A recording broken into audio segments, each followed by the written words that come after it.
Yo, yo. Good morning. How you doing? This your boy Mad Scientist, and we are simulcast. Yes, we are simulcast on two different locations. Okay, as always. Okay. Um, I am on my YouTube channel.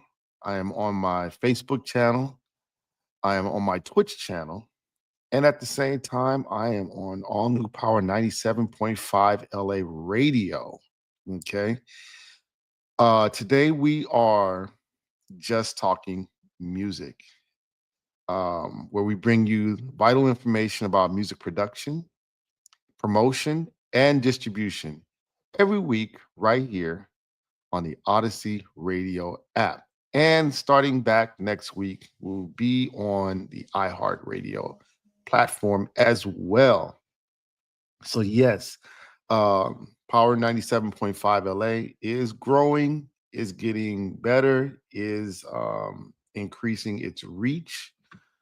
And I'm very happy to report that and to say that this show, Just Talking Music, is also growing, getting better over time, and will continue on, okay, into 2025.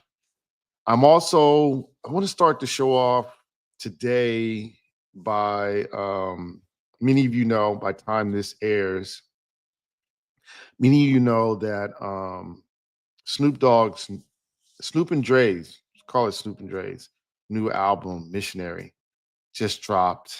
Uh, and I want to say that I've listened to it twice. Um, and it is an incredible piece of work. Now, I remember when Dre and Snoop dropped Doggy Style, and I was like super young. And I felt a feeling of overwhelm because I didn't have a clue as to what I was listening to. All I knew is that it had an incredible impact on me personally. And all I knew is that I didn't know what was happening. I didn't know what was happening sonically. I didn't know what was happening production wise. I didn't know what was happening, culturally. All I knew was that that was probably one of the best albums I've ever heard sonically. Um, there were other albums that I listened to that I felt, more attached to. Tribe Called Quest. Um, but for me personally, listening to Doggy Style, it just felt like an outer body experience, and it started me on my quest to figure out how to make music sound like that. um, Listening to this latest project, I have to say that I understand it way better, and it just made me happy that I did go on this journey with trying to learn how to create music, how to produce music, how to um, how to put together, you know, individual songs at the same time, how to put together a project. It made me happy that I started down this journey. That's my personal feelings on it. Um, and fortunately, I knew what I was listening to. I knew what I was listening to. I knew um, I could hear everything, and I was like, wow. And the only thing that I would say to the artists who are listening to this program is that I strongly suggest you find a producer that you trust. I strongly suggest you find a producer that you trust enough to allow them to produce you. There is a difference between someone who just makes a beat, um, or compose music, okay, um, and someone who is a producer. Those are two different jobs. And, Snoop has someone who he probably has a team of people. I haven't read the credits yet, but there's probably a team of people that um, compose music, arrange the music, produce the vocals, um, and also he has Dr. Dre, who is in charge of the total production of the project. And that doesn't take a lot of money. What that takes is a lot of time, a lot of attention, and a lot of will. A lot of will. Because at that point, you've got to take your ego, put it in a box, and store it in a cabinet, store it in an attic, store it in the basement, wherever you got to put it. But you got to take that ego, put it away. And if you're able to take that ego out of the equation of the music production, then that missionary album is what you can get, is what you can achieve. You know, um, I've studied music and production enough that what ruins a mix, what ruins a song, number one and foremost is ego. It's ego. It's not the compression settings, it's not the reverb choice. It is ego that destroys um a song, that destroys production. And the way you get ego out of the music is to come in with an open mind and to find people you trust. I mean, I'm not saying you should trust any and everybody. There's not a lot of people out there who deserve that trust, but you're just gonna have to like go on a mission to find it. And then once you find that person, then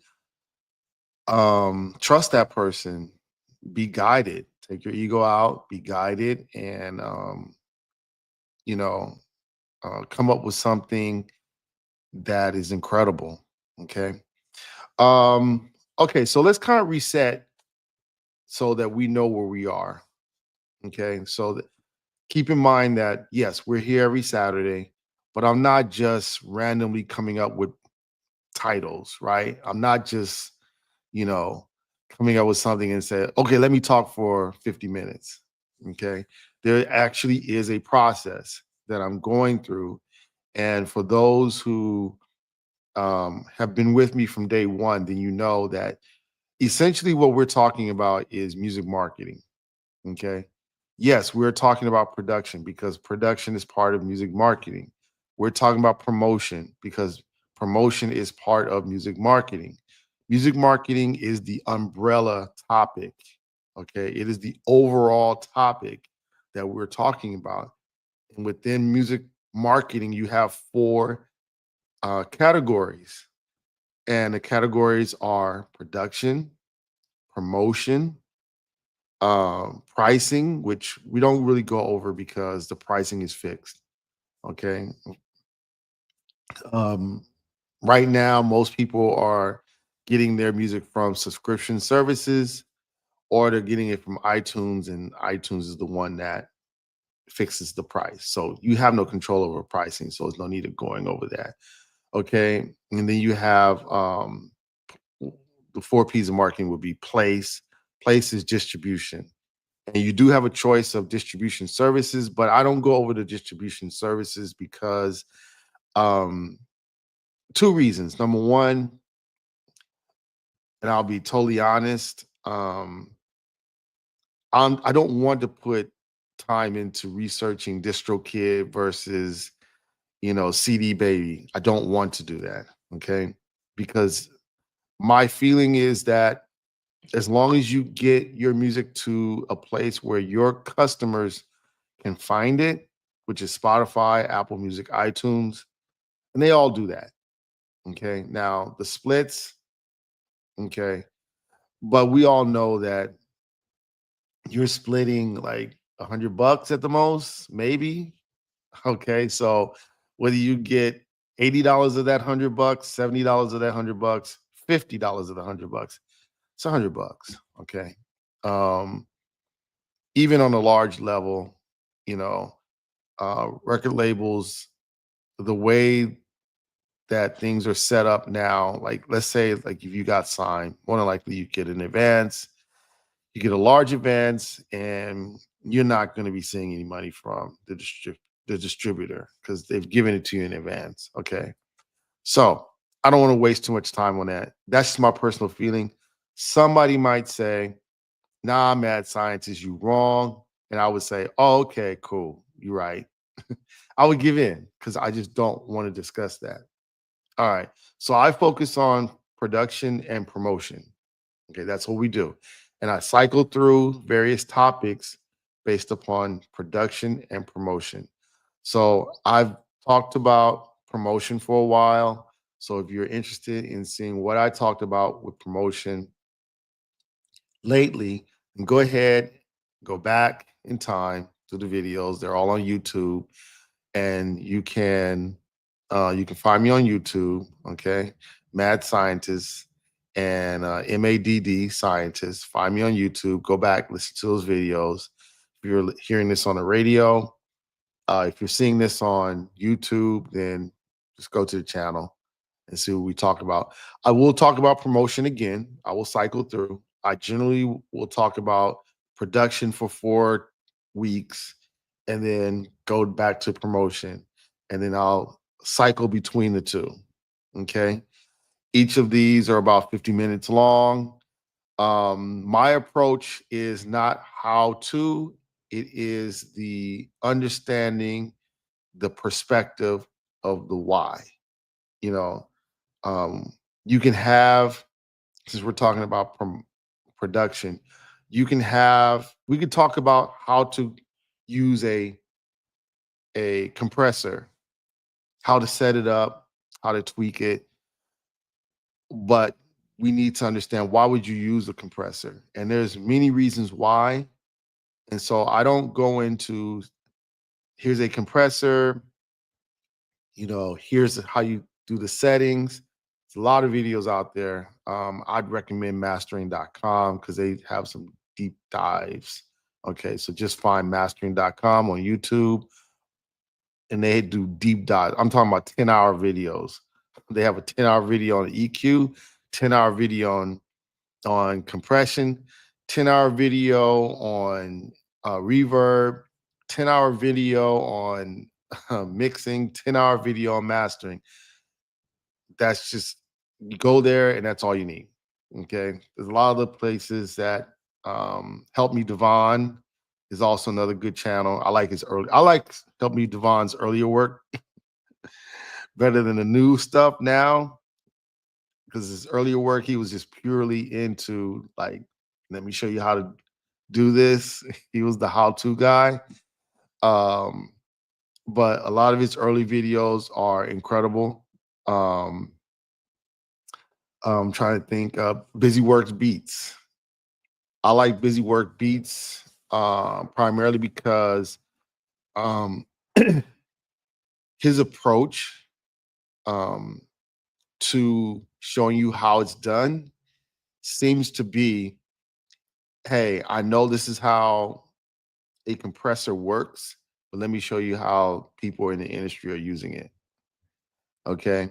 And I kind of like that because sometimes I went to music school and sometimes I want to know something not from the book point of view, but how everybody else is using it. Okay. So that I can, get down to the gist of doing what I do. Okay. To give you some background on myself, I am a working DJ, meaning what I do every day is I DJ. I'm a resident DJ here in Long Beach, California. And so every week, Taco Tuesday and then Saturday nights, I'm in front of Tuesdays, generally about 100 people, Saturdays between 3 and 500 people. I'm in front of, and I'm actively DJing. Okay. Downloading music and I'm playing music. I know what people want to hear. I do private events. I'll be doing a private event this weekend. It's December, so a lot of Christmas parties. But trust me, we're not playing just Christmas music. Um, what that means to you and why that is important is because this is not the information I'm giving you is not theory. It is theory, but there is practical application attached to it. Okay. So I'm also a radio host here on Power 97.5 LA. So I play music every day. I also produce my own music, and I also produce music for other people. I have projects with MC Johnny T, who's had features with just recently Redman, Method Man, Snoop Dogg, um, Rakim, and we got more music with MC Johnny T and featuring other large artists. So I'm someone who is actively participating in the music industry. At the same time, I'm actively producing. At the same time, I'm not at the level where I'm unaccessible or I have a team of people behind me where I can just, like one of my favorite mix engineers is Tezio. He produces for everybody, mainly Chris Brown. Okay. I don't have a Tezio yet. So because of that, I I'm still doing a lot of the work myself. Like I'm still touching, I'm still figuring it out. And so the benefit of you listening to me is that I am I'm beyond being a hobbyist. I'm not a hobbyist. I'm an active professional. But at the same time, you know, not to take away anything from Dre, he's an incredible talent at what he does. He knows what he does. But I don't have a DLC. I don't have a team of people that I can sit down with and have these discussions. I only have myself. Mm. So a lot of times I have to figure it out myself. And even though the tools haven't changed, a compressor is a compressor is a compressor, right? But it's the plugins, the advancements, um, the how to not just how to use it, but why to use it. Um, the features of these plugins are changing because now you have computers. It's not the old days where a compressor was a compressor. It's never going to change, right? It's no, you can update these compressors now, and they can say, you know what? We decided to put this in there. So we gave you an update version of that compressor. In the 70s and 80s, you couldn't update a compressor. I mean, you could, but you'd have to make a whole new compressor, right? Now we have plugins. So I have to relearn all these things. And then sometimes there's a new reason to use a compressor because now you have hip hop in larger spaces. And so, because hip hop is in larger spaces, the demands of the sound is is more.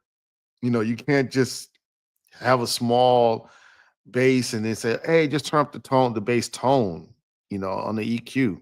Nah, you've got to have bass there. You've got to have bass, and the bass can't be phasing. So, okay, so here's what we're talking about today. We're talking about AI. Okay, Izotope has a suite of AI tools. This is not going to be, you're not going to see me get on the computer and show you how to use Isotope. Okay. But they have a suite of AI tools. For those who are watching on YouTube, I think what I'm going to do is I'm going to Isotope. Let me go to for those who are on YouTube. If you don't have me on YouTube, find me on YouTube. Okay. Mad Scientist, MADD Scientist. Okay. If you're on radio, okay, find me. That way, when I stream, you can watch the video. Okay. So I'm going to pull up for those who are on YouTube. I'm going to share my screen. And this is not, I'm not trying to sell, um, I'm not trying to sell Isotope. I'm introducing you to the fact that Isotope is a company that creates AI tools. Okay, so they have AI. This is Cascadia. This is their AI delay. Okay. Um, they have Neutron 5. They have Cascadia. Let me see what else. I wanted to get a list, uh, all their plugins, but I don't want to sit up here and make it seem like I'm selling anything. So I don't want to show prices. Okay, here you are.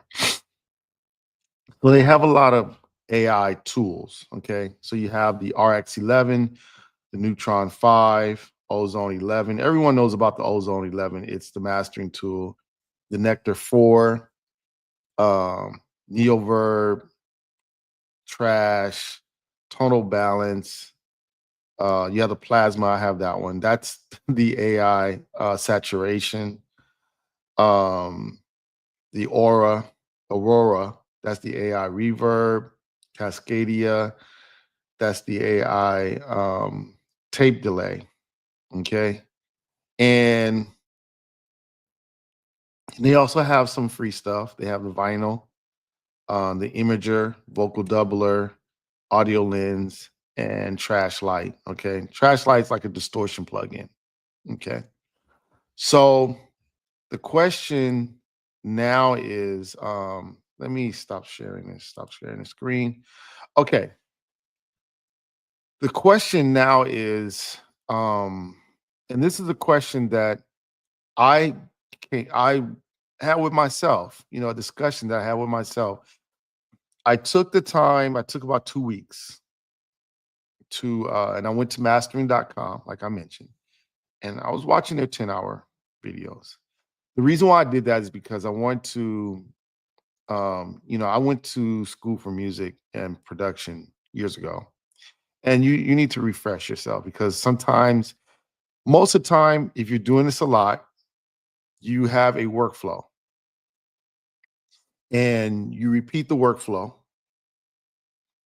and you want to make sure that your workflow is updated. You want to make sure that you're not missing small details. And I'll admit to you, there's a lot of small details that I miss. And there's a lot of small details that I know, but I don't understand the why. And so then you got to go back and be like, okay, that was why my instructor said do that. Okay. Um, so that happens. So I always recommend, every 6 months, just go back and refresh yourself. Go over, reintroduce yourself to the tools, compressors, EQs, um, everything that's within that process, saturation, why to use it, how to use it. So I told the one of the artists I was working with, I said, I'm gonna stop for 2 weeks. And they're like, why? And I said, because I want to go refresh. I want to get to the point where I know the tools, a little bit more.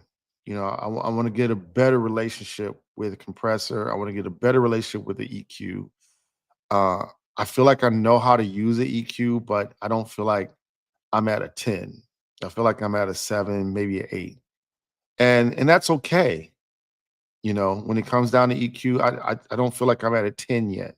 Okay, there's certain things that I don't know yet. And there's small little details. An example of that was I've always heard, and I think everyone's heard, if you take one frequency away, another frequency pops up. Okay. So if you take away the low end, Um, you take away 60 hertz on the low end, on the high end, 10K is going to pop up. Okay. I've always heard that, but I heard it differently this time in that, you know, the frequencies that when you take away the low end, and that low end could be you take away 200. Let's say you're sweeping using a filter. As you sweep across the spectrum, the higher end becomes more apparent. It's not that it goes up in level, it just becomes more apparent because there's no low end. All you hear is the high end.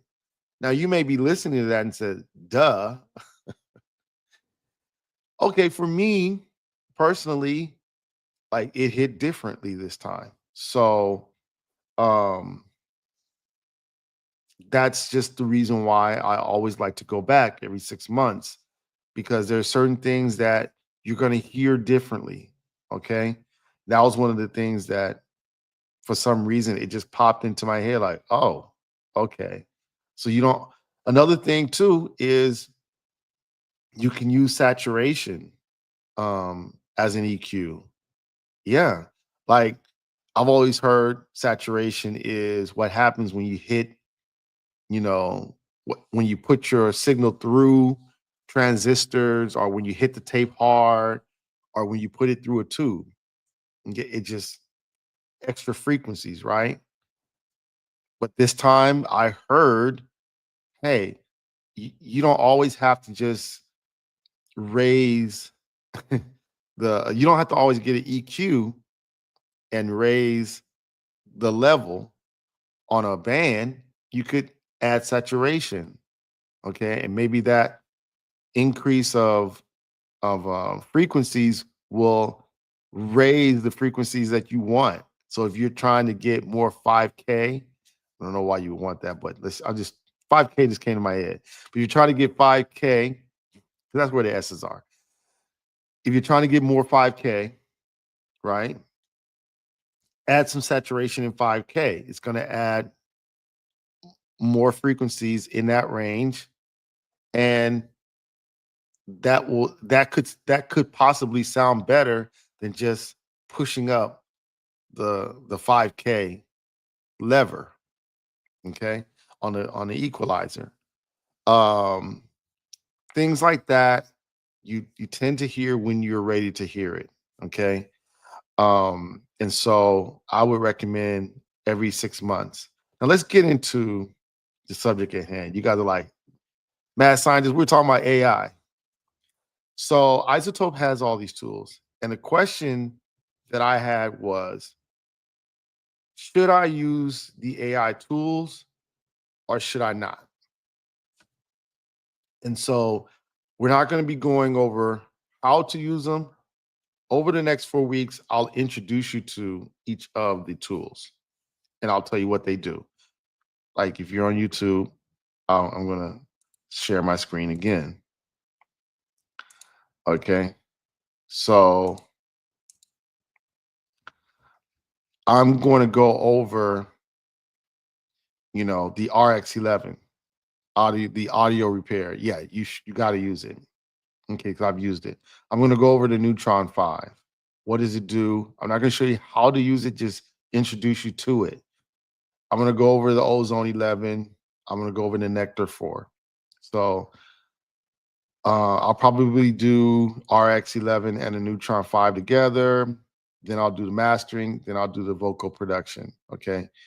So for those who say, hey, I agree with you, mad scientist. I'm going to use AI.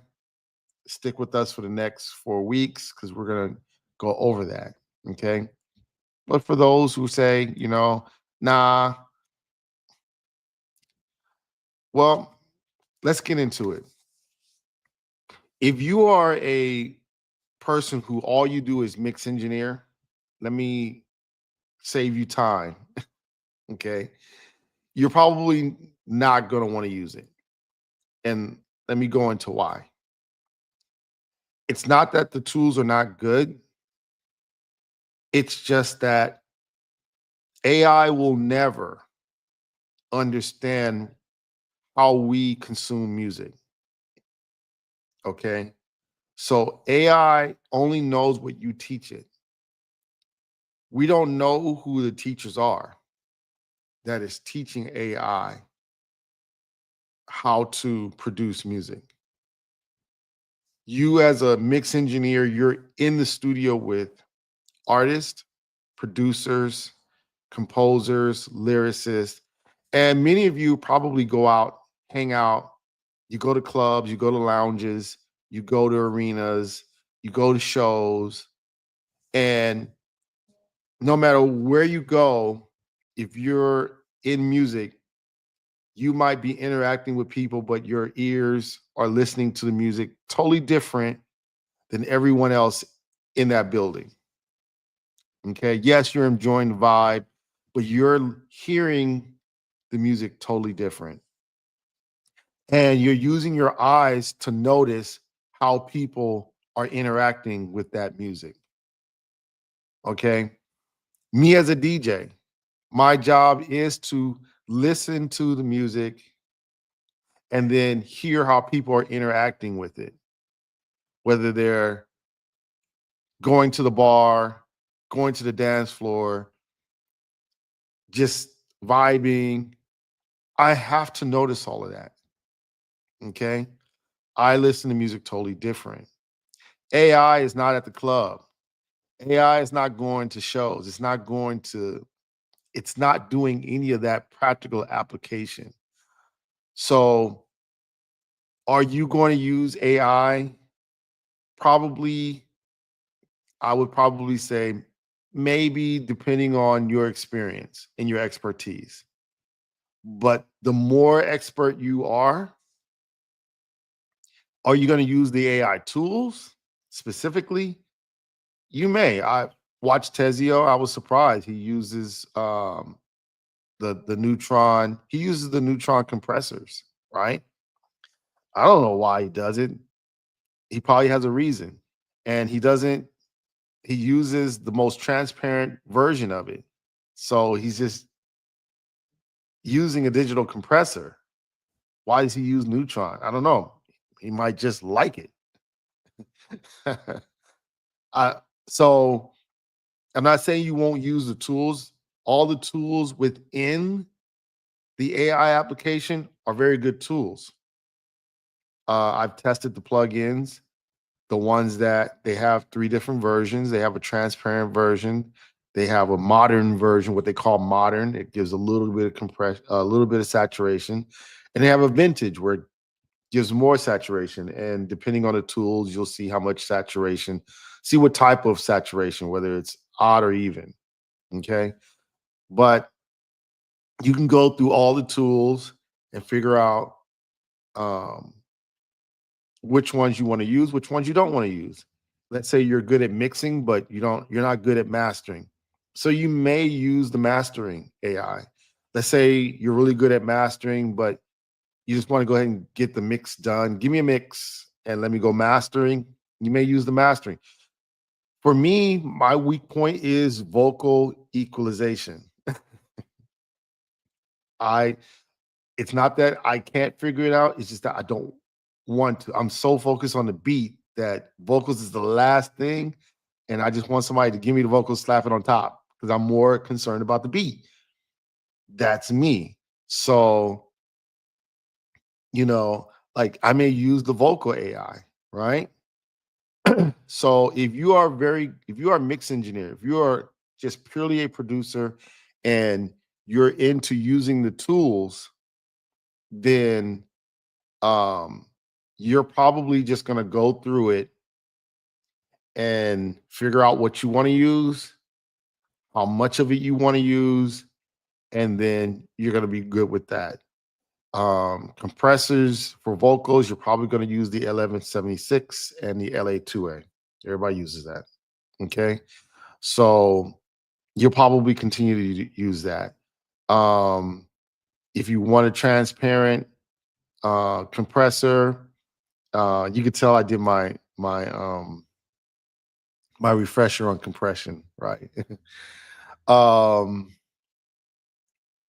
you're going to use the one that you want to use. You're going to use the one of choice, and you're going to use the one that you like because you already know the sound of it and you already know how to use it. You feel comfortable with it. You're probably not going to say, let me throw that away and then let me start using something else. Um, for saturation on my sounds, I like using the um, the channel strip for the SSL. I like using it. I'm not going to stop using it, okay, because of AI. So I could see that. For those who are artists, DJs, um, producers with a lot of work, um, beginners, if you just started your journey, you're going to use these tools. And let me give you the perspective and the why. And I'm going to tell you, I'm going to fully disclose this. I told my manager I'm probably going to use AI 90% of the time. And I'll explain to you why. There's a thing in production that is very important. And if you don't do it, then it's hard to be a quality producer.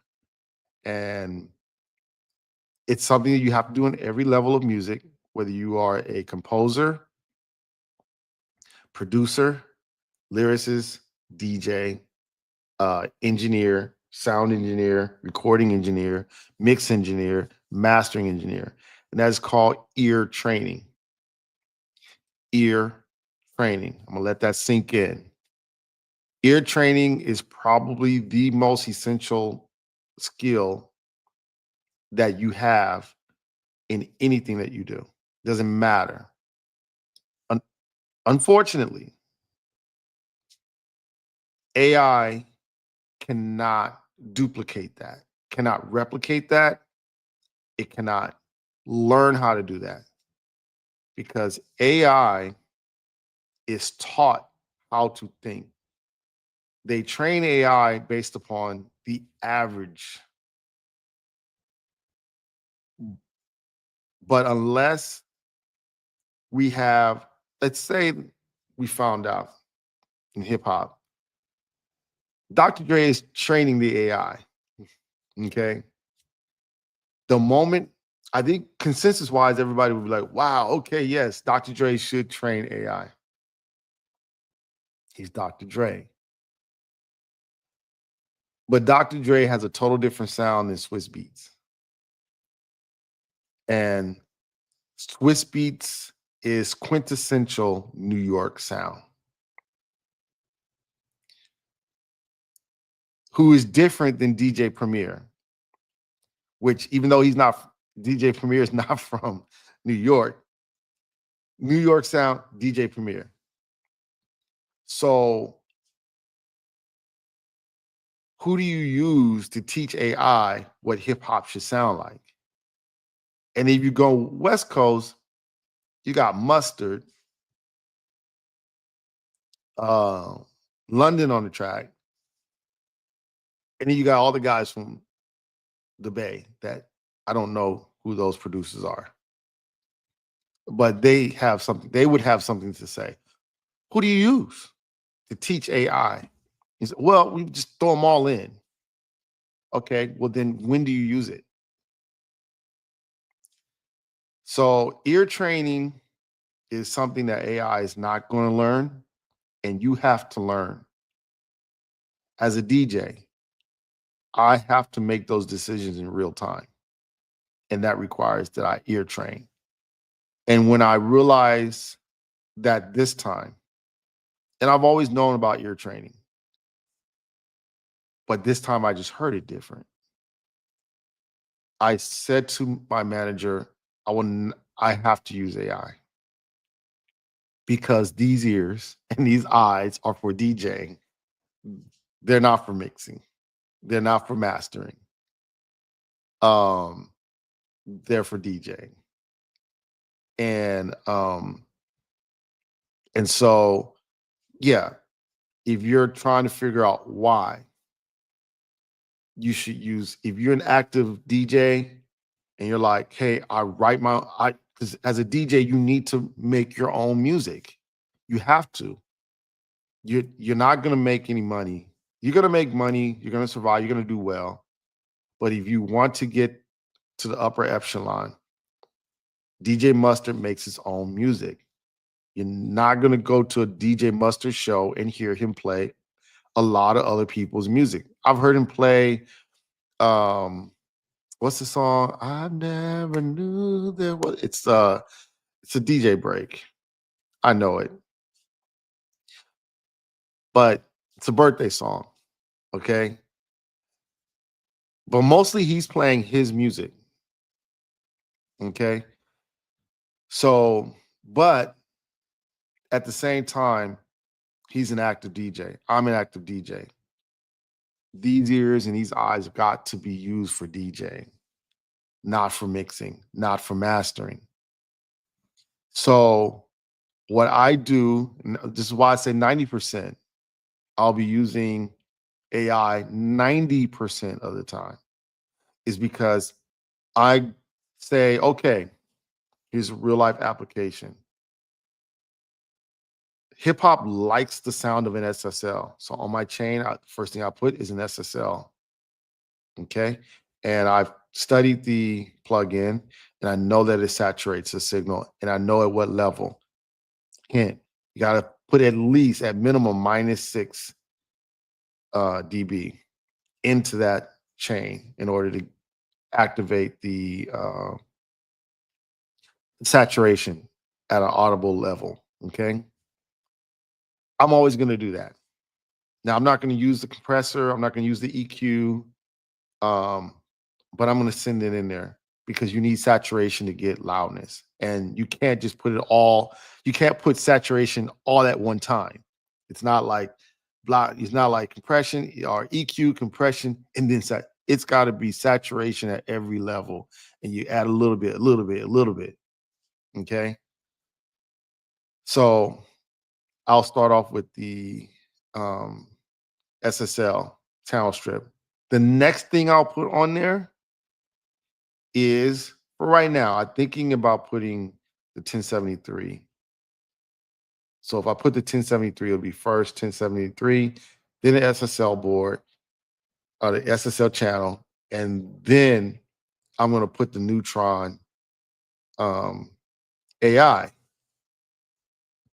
next. And within the Neutron, it's going to AI the EQ and the compression. And if necessary, it's going to add in transients. Okay. It's going to do all that. Okay. Why? Because what a lot of amateur producers, beat makers, mixers, mastering people, what they lack is ear training. Because many of us focus so much on how do I use a compressor? But you can use the compressor, but if you don't have the ear training to know what you're listening for, there's no such thing as let me just set these settings and I know it's working. You must hear it.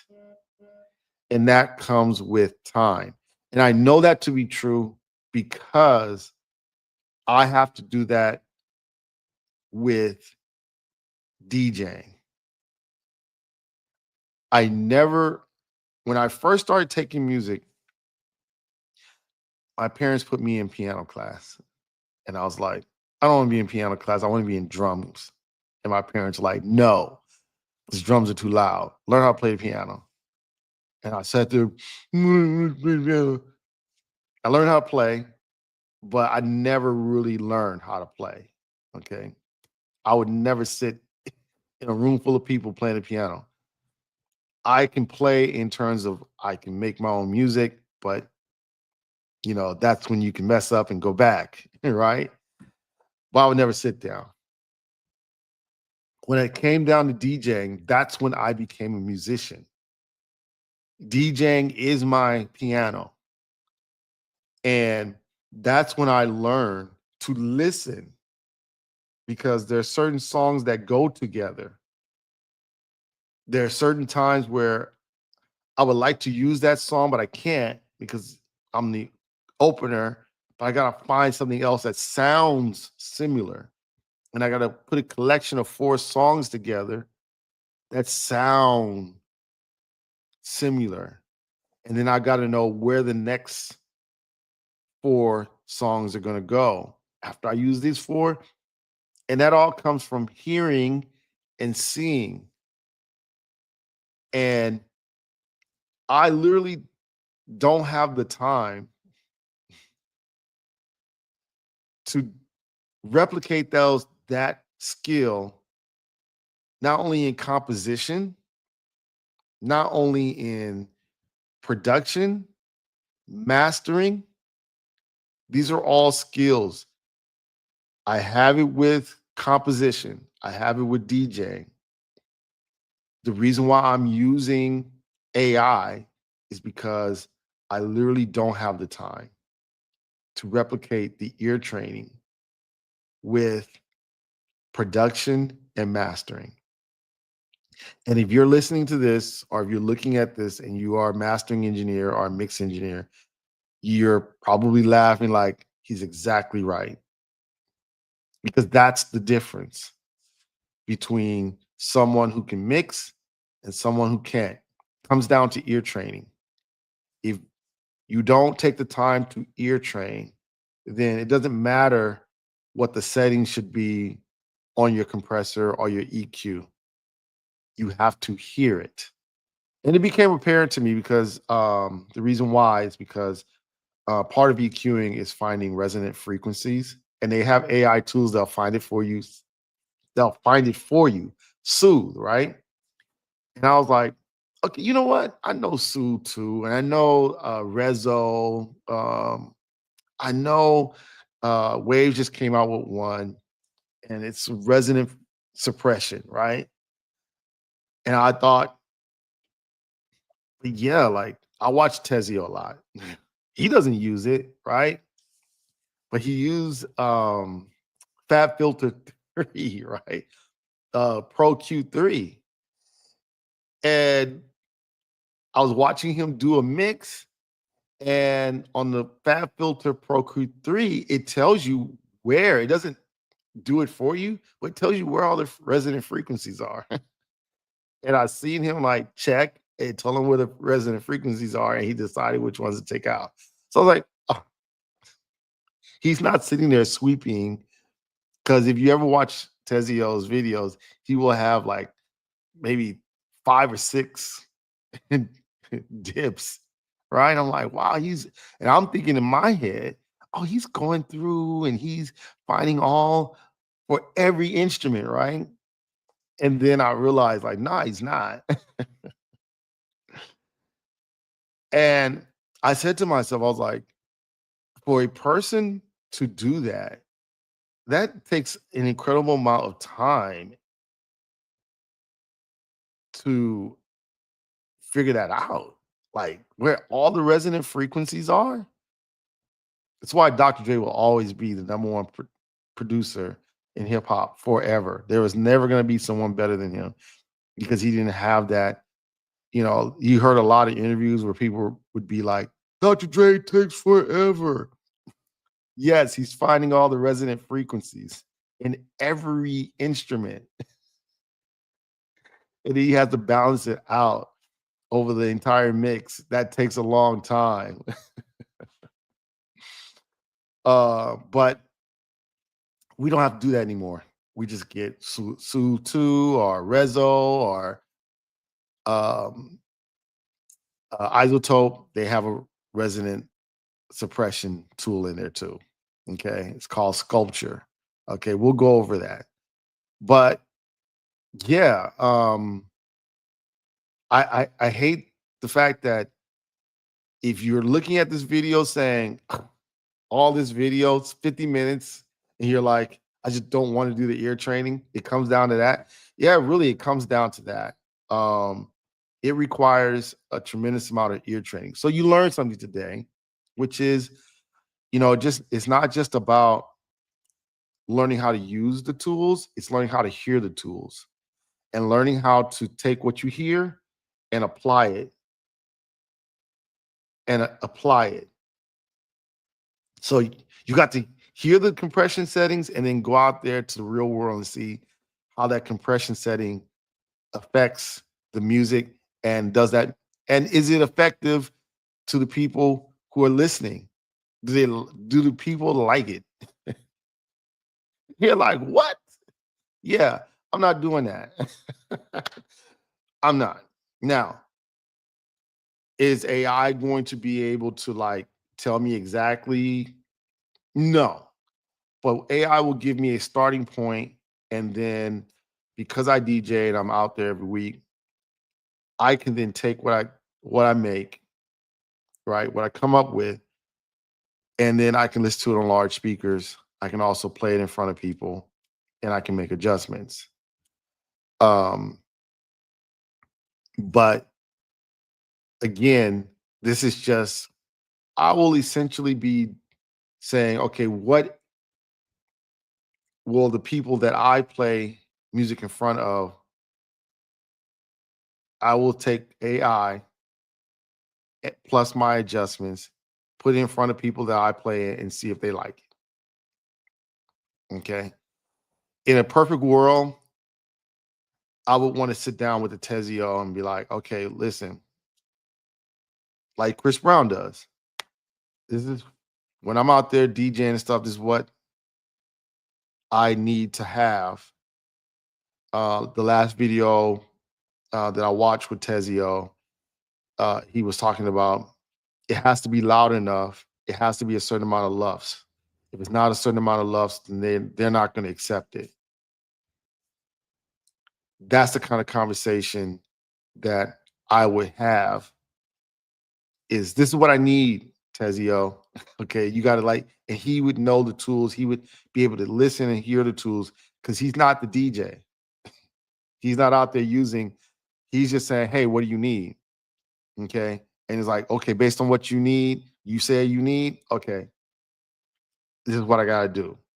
Okay, so in my final analysis, I would suggest that if you are a working professional, if you're a musician, if you're a DJ, if you're someone who is actively out there working, then yes, AI tools are for you.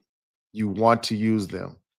Um, just like there are piano players who know exactly not just the keys to play, but how to play the keys. And I mean each note. Okay, so you might play a C chord and I can hit the C really hard, but the G got to be a different kind of pressure. The E got to be a different kind of pressure. And then you'll know like how to voice the chord. Okay, where do you put the second? Where do you put the seventh? Do you even put the second? Do you even put the ninth in there? You put the seventh and just leave the ninth. You know that. Okay. And that takes years of experience and expertise. And you don't want to have to then stop that and try to do the same thing. Think of how old you are, how long you've been playing the piano. Most people who are playing the piano over the age of 20, they've been playing since they were 2. So that's 18 years. Okay. If you're older than 20, do you want to put that many years into listening to a compressor? You probably don't. I don't. Okay. I've been DJing since high school. Okay. So I'm not ready to just say I'm gonna put away DJing so I can become a mixer and then put the same amount of years. No, because I'm an excellent DJ. And so for me to become the mixer equivalent that I am of a DJ, mm-mm, I'm gonna call Tezio. But for now, until that, I'm gonna use AI because AI will be able to get to that place a lot faster, okay, and a lot more efficient. And so over the next 4 weeks, I'll introduce you to the tools. And that way you can see what's available and not the how to use it, but why to use it. Okay. It's your boy Mad Scientist, and yes, this is Power 975 97.5 LA. This is Just Talking Music. Want to thank you once again for coming in and listening. We'll be back next week, and good luck out there. I mean, it's a great world. It's a great time to be alive, and I wish everyone the best in their music career. Okay, thank you very much, and I will talk to you again.